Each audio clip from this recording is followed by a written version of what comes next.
दोस्तों नमस्कार। बाबा भोलेनाथ के 12 ज्योतिर्लिंग की आराधना भक्ति में चलिए आज हम लोग चलते हैं रामेश्वरम। रामेश्वरम जो तमिलनाडु राज्य के छोटे से जगह रामनाथपुरम में एक समुद्र का तटीय इलाका है, जिसे समुद्र का हम टापू भी बोले तो कोई बड़ी बात नहीं होगी। तो समुद्र का एक टापू का इलाका है, वो रामनाथपुरम पौराणिक नाम है उस जगह का, और अभी वो रामेश्वरम के नाम से प्रसिद्ध है, जब से बाबा भोलेनाथ ज्योतिर्लिंग के रूप में उस जगह पर स्थापित हुए। तो आइए आज हम जानते हैं शिव पुराण के अनुसार रामेश्वरम का क्या महत्व है, वहाँ पर दर्शन पूजा करने से क्या फल है।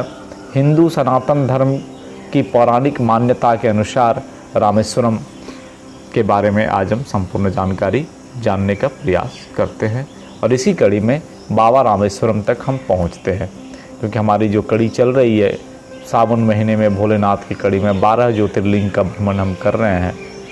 पिछली कड़ी में बाबा बैद्यनाथ का भ्रमण किया था। तो आइए, स्वागत है आपका आपके अपने Facebook page CM Jha academy the learning page पर, और आपके अपने YouTube channel CM Jha academy the learning channel पर, जहाँ पे आपको बहुत सारी चीज़ें मिलती है जीवन में जीने के लिए, पढ़ने के लिए, सीखने के लिए। इसलिए इसका नाम है द लर्निंग चैनल। मैं आपका दोस्त इंजीनियर CM झा, प्रयास कुछ अच्छा करने का, कुछ बड़ा करने का। पौराणिक मान्यता के अनुसार रामेश्वरम रामनाथपुरम का ही नया नाम है। रामनाथपुरम तमिलनाडु राज्य में एक छोटा सा जगह था, और रामेश्वरम ज्योतिर्लिंग के विषय में ये मान्यता है कि इनकी स्थापना स्वयं श्री रामचंद्र जी ने अपने हाथों से की थी। और चूंकि श्री रामचंद्र जी ने अपने हाथों से पार्थिव लिंग बनाकर वहाँ पर शिव जी की भक्ति भाव से आराधना किया था, इसलिए इसका नाम रामेश्वरम भी पड़ा। और रामेश्वरम की पूरी चर्चा रामायण, स्कंद पुराण में विस्तार से मिलता है। आइए हम जानते हैं रामेश्वरम की कथा के बारे में। पौराणिक मान्यता के अनुसार जब भगवान श्री रामचंद्र जी लंका पर चढ़ाई करने जा रहे थे, तो लंका और भारत के बीच एक बहुत बड़ा समुद्र मिल गया, जो समुद्री तट था। और हनुमान जी ने ये पक्की खबर लाए थे, लंका जलाकर भी आए थे, कि माता सीता को वापस लाने के लिए हमें लंका तक जाना ही पड़ेगा। परंतु उस पौराणिक जमाने में रामनाथपुरम से लंका तक जाने की कोई सुविधा नहीं मिल पा रही थी, और समुद्र के किनारे श्री रामचंद्र जी अपने पूरी वानर सेना के साथ बहुत ही चिंतित थे। कहा जाता है कि उसी चिंता में, चूँकि रामचंद्र जी हर रोज सुबह में भगवान भोलेनाथ महादेव की पूजा अर्चना करके ही कुछ ग्रहण करते थे, परंतु उस दिन वो शिव की पूजा करना शायद भूल गए थे।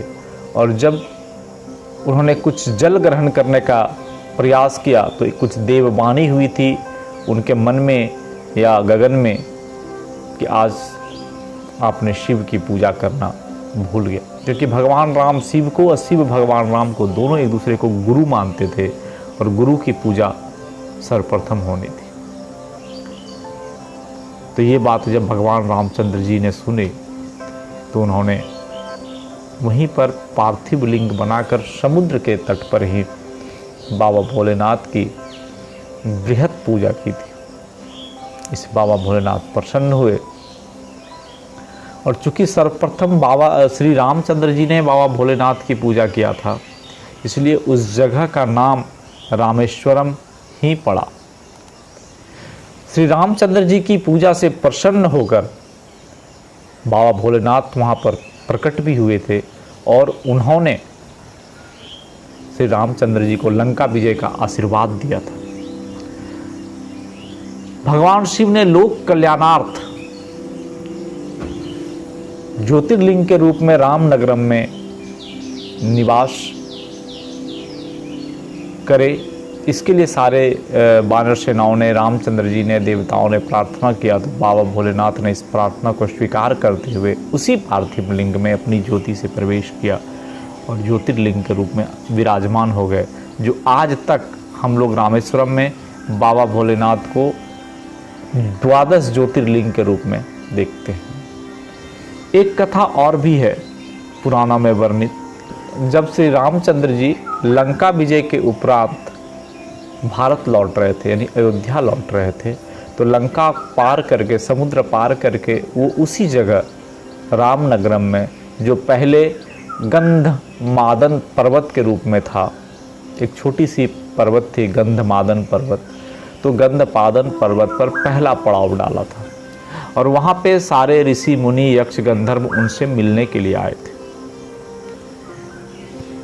तो श्री रामचंद्र जी ने उन सबों का आदर सत्कार किया और उनसे एक सवाल पूछा कि मुनिगण, रावण तो पुलस्त्य के वंशज ब्राह्मण थे और इस प्रकार से रावण के वध करने से मुझे ब्रह्म हत्या का पाप लग गया है। अब आप लोग मुझे इस पाप से निवृत्ति का कुछ उपाय बताएं। ये बातें सुनकर वहां पर उपस्थित सारे ऋषि मुनियों ने श्री रामचंद्र जी को एक सलाह दी थी कि भगवान, ब्रह्म हत्या का पाप तो काटने का उपाय एक ही के पास है और वो है देवाधिदेव महादेव। आप जितनी जल्द हो सके देवाधिदेव महादेव की एक पूजा करें, अर्चना करें और उन्हीं से ब्रह्म हत्या का पाप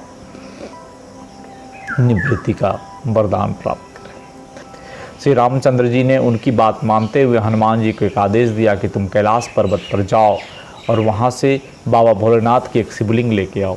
हनुमान जी चले गए और उसी बीच में श्री रामचंद्र जी भोलेनाथ की तपस्या करने लगे। कुछ काल पश्चात तपस्या से प्रसन्न होकर बाबा भोलेनाथ ने उन्हें दर्शन दिया और उन्हें ब्रह्म हत्या के पाप से मुक्त कराया। हनुमान चंद्र जी के आने में लेट होने के कारण सीता जी को लगा कि शुभ मुहूर्त बीता जा रहा है और उन्होंने वहाँ पे एक पार्थिव लिंग बनाकर बाबा भोलेनाथ की पूजा अर्चना की। हनुमान जी जब शिवलिंग लेकर लौटे तो उन्होंने लगा कि सीता जी का एक षड्यंत्र है, जो वो हमारी शिवलिंग की स्थापना नहीं करना चाहते थे और वो श्री रामचंद्र जी से इसकी शिकायत कर बैठे। श्री रामचंद्र जी ने कहा ठीक है, पुराने शिवलिंग को उखाड़ के समुद्र में डाल दो और इस शिवलिंग की स्थापना कर दो। कहा जाता है कि उस शिवलिंग को उखाड़ने के लिए श्री हनुमान जी ने अपने पूंछ से बांधकर बहुत प्रयास किया, परंतु शिवलिंग टस से मस नहीं हुआ था। वह ज्यों का त्यों अडिग बना रहा। उल्टे हनुमान जी धक्का खाकर एक कोस दूर मूर्छित होकर गिरे थे। उनके शरीर से रक्त बहने लगा था। यह देखकर सभी लोग अत्यंत व्याकुल हो उठे। माता सीता जी अपने पुत्र से भी प्यारे अपने हनुमान के शरीर पर हाथ फेरती हुई विलाप करने लगी थी। मूर्छा दूर होने पर श्री हनुमान जी ने श्री राम को ब्रह्म के रूप में सामने देखा था। श्री रामचंद्र जी ने उनको बाबा भोलेनाथ की महिमा बताकर उनको ज्ञान कराया, प्रबोध कराया और हनुमान जी के द्वारा लाए गए शिवलिंग की भी स्थापना उन्होंने वहीं बगल में कर दी थी। तो दोस्तों, ये थी हमारी आज बाबा रामेश्वरम की कथा। कहा जाता है कि बाबा रामेश्वरम के मात्र दर्शन करने से ही, अगर आपने अपने जन्म में एक दर्शन कर लिया तो लगभग सारे पापों से मुक्ति मिल जाती है। वो स्वयं भगवान श्री राम के द्वारा स्थापित बाबा भोलेनाथ की मंदिर है। बाबा भोलेनाथ का शिवलिंग है, ज्योतिर्लिंग है और हमारे हिंदू सनातन धर्मों के 4 धामों में से एक धाम भी है। कहा जाता है कि 4 धाम की यात्रा हमारे सनातन धर्म में सबसे बड़ी यात्रा है, जो हर मनुष्य को एक बार जीवन में करनी चाहिए। तो उन 4 धाम की यात्रा में बाबा रामेश्वरम भी एक गिनती आती है। कैसी लगी आपको हमारी ये एपिसोड, हमें कमेंट्स में ज़रूर बताइएगा। अगर अच्छा लगा, जानकारी परक लगा, तथ्य परक लगा तो इसे जितना अधिक हो सके शेयर, लाइक और फॉरवर्ड जरूर करिएगा। सोशल मीडियाज़ पे जितने अधिक शेयर करेंगे हम उतने लोगों तक पहुंच पाएंगे। अगर आपने हमारे page Facebook CM Jha academy learning page को लाइक फॉलो नहीं किया है तो अभी करिए, और हमारे YouTube channel CM Jha academy learning channel को सब्सक्राइब जरूर कर लीजिए। धन्यवाद। कल फिर मिलते हैं बाबा भोलेनाथ की एक और ज्योतिर्लिंग के साथ। तब तक के लिए विदा दीजिए अपने दोस्त इंजीनियर CM झा।